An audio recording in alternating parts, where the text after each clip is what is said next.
रोको रोको। अस्सलाम वालेकुम। वालेकुम अस्सलाम रहमतुल्लाहि व बरकातुहू।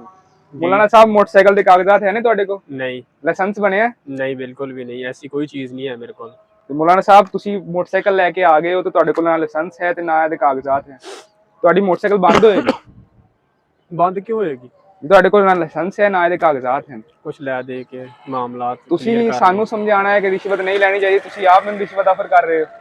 ਭਾਜੀ ਮੈਂ ਜਾ ਕੇ ਨਮਾਜ਼ ਪੜ੍ਹਾਣੀ ਹੈ, ਕੋਈ ਮਿਹਰਬਾਨੀ ਨਹੀਂ ਮੌਲਾਨਾ ਸਾਹਿਬ, ਪਾਣੀ ਲੈ ਲਓ। ਮੌਲਾਨਾ ਸਾਹਿਬ ਤੁਸੀਂ ਸਾਨੂੰ ਰਿਸ਼ਵਤ ਦੇ ਰਹੇ ਹੋ, ਤੁਹਾਨੂੰ ਸਮਝਾਉਣਾ ਚਾਹੀਦਾ ਹੈ ਰਿਸ਼ਵਤ ਨਹੀਂ ਲੈਣੀ ਚਾਹੀਦੀ, ਤੁਸੀਂ ਪੁਲਿਸ ਵਾਲਿਆਂ ਨੂੰ ਰਿਸ਼ਵਤ ਆਫਰ ਕਰ ਰਹੇ ਹੋ। ਰਿਸ਼ਵਤ ਤਾਂ ਨਹੀਂ ਮੈਂ ਦੇ ਰਿਹਾ ਤੁਹਾਨੂੰ ਸਰ, ਮੈਂ ਕਹਿ ਰਿਹਾ ਕਿ ਆਪਾਂ ਚਾਹ ਪਾਣੀ ਦੇ ਨਾਲ ਮਾਮਲਾਤ ਆਪਣੇ ਤੈਅ ਕਰ ਲਈਏ। ਨਹੀਂ ਮੌਲਾਨਾ ਸਾਹਿਬ, ਭਾਈਜਾਨ ਮੈਂ ਤੁਹਾਨੂੰ ਰਿਸ਼ਵਤ ਨਹੀਂ ਦੇ ਰਿਹਾ, ਮੈਂ ਵੈਸੇ ਹੀ ਕਹਿ ਰਿਹਾ ਕਿ ਤੁਸੀਂ ਮੇਰੇ ਕੋਲੋਂ ਚਾਹ ਪਾਣੀ ਲੈ ਲਓ। ਭਾਈਜਾਨ ਇਹ ਵੀ ਰਿਸ਼ਵਤ 'ਚ ਹੀ ਆਉਂਦਾ। ਲਾ ਹੌਲਾ ਵਲਾ ਕੁਵਤ, ਇਹ ਰਿਸ਼ਵਤ 'ਚ ਨਹੀਂ ਆਂਦਾ, ਮੈਂ ਆਪਣੀ ਖੁਸ਼ੀ ਨਾਲ ਤੁਹਾਨੂੰ ਦੇ ਰਿਹਾ। ਨਹੀਂ ਜੀ ਇਹ ਰਿਸ਼ਵਤ 'ਚ ਆਉਂਦਾ ਹੈਗਾ।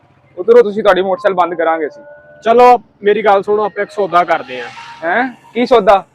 ਤੁਸੀਂ ਮੇਰੀ ਮੋਟਰਸਾਈਕਲ 500 ਰੁਪਏ 'ਚ ਖਰੀਦ ਲਓ। ਇਹ ਕਿਵੇਂ ਹੋ ਸਕਦਾ? ਮੋਟਰਸਾਈਕਲ 500 ਰੁਪਏ ਦੀ ਕਿਵੇਂ? ਮੈਂ ਮਾਲਕ ਹਾਂ ਨਾ ਜਨਾਬ।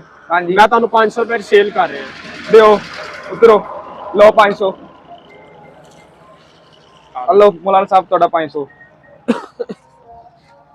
ਅੱਛਾ ਜਨਾਬ ਇੱਕ ਮਿੰਟ ਰੁਕੋ ਜੀ ਦੱਸੋ।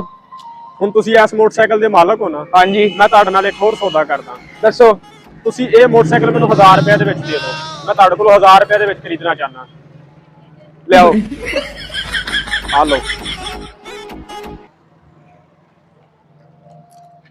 ਇਹ ਲੋ ਜਨਾਬ। ਲਓ ਜਨਾਬ। ਲੋ ਜਨਾਬ, ਹੁਣ ਤੁਹਾਡਾ ਕੰਮ ਵੀ ਹੋ ਗਿਆ ਤੇ ਮੇਰਾ ਵੀ ਹੋ ਗਿਆ।